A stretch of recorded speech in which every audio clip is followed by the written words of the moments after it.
ప్రకృతి రీత్యా మొన్న 8 తారీఖు నాడు మృగశిర వచ్చినటువంటి సందర్భంగా అందరూ కూడా దుక్కి దున్ని విత్తనాలు వేస్తారు. ఈరోజు ఈ సందర్భంగా తెలంగాణ రైతాంగానికి అందరికీ కూడా శుభాకాంక్షలు తెలియజేస్తా ఉన్నాను.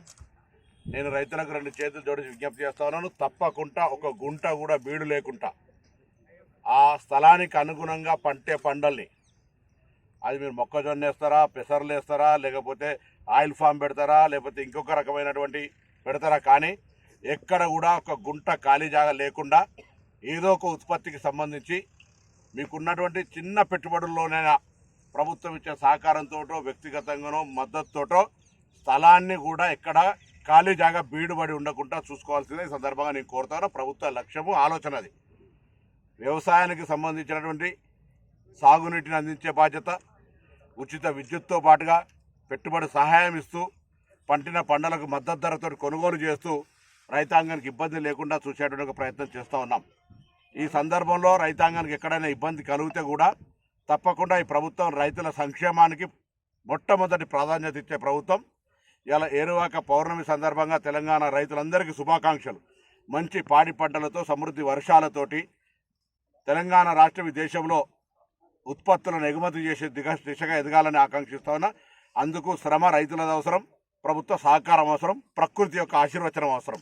కాబట్టి అవన్నీ కూడా 3 సంకల్పంతో ఉండాలని కోరుకుంటూ, మరి హుస్నాబాద్ నియోజకవర్గంలో ఉండబడేటువంటి అన్ని రాజకీయ పార్టీల మిత్రులు కావచ్చు, అన్ని హోదాల అధికారులు కావచ్చు, వాళ్ళ పరిధిలలో ఎక్కడ కూడా గుంట ఖాళీ స్థలం లేకుండా, నేను ఎప్పుడైనా ప్రయాణం చేసినప్పుడు ఖాళీ స్థలం కనబడితే ఆ జాగాలో నేనే ఆపి వాళ్ళకి సంబంధించి ఏదో ఒక విత్తనం, ఎవరికైనా విత్తనాలు వేసుకునే శక్తి లేదంటే కూడా మా కార్యాలయంలో ఒక విజ్ఞప్తి చేసి విత్తనాలను నేనే కొనుగోలు చేసి సరఫరా చేస్తాం. కానీ ఖాళీ స్థలం కనబడకుండా ఉండే విధంగా ఏ ఊర్లో ఉన్న ఆ ఊర్లలో ఆ విధమైనటువంటి ఒక చర్యలు తీసుకోవాలని ఈ సందర్భంగా అందరూ విజ్ఞప్తి చేస్తూ మరొకసారి ఏరువాక పౌర్ణమి శుభాకాంక్షలు. మొన్ననే హుస్నాబాద్లో రాష్ట్ర మంత్రి తుమ్మల నాగేశ్వరరావు గారి ఆశీర్వచనంతో, అధికారులందరి సహకారంతో ఈ ప్రాంత రైతాంగంకు అన్ని రకాల యాంత్రీకరణ, వ్యవసాయ విధానాలు, పద్ధతులు, శాస్త్రవేత్తల సలహాలతోటి 3 రోజుల పాటు మరి కాన్ఫరెన్స్ జరిగింది.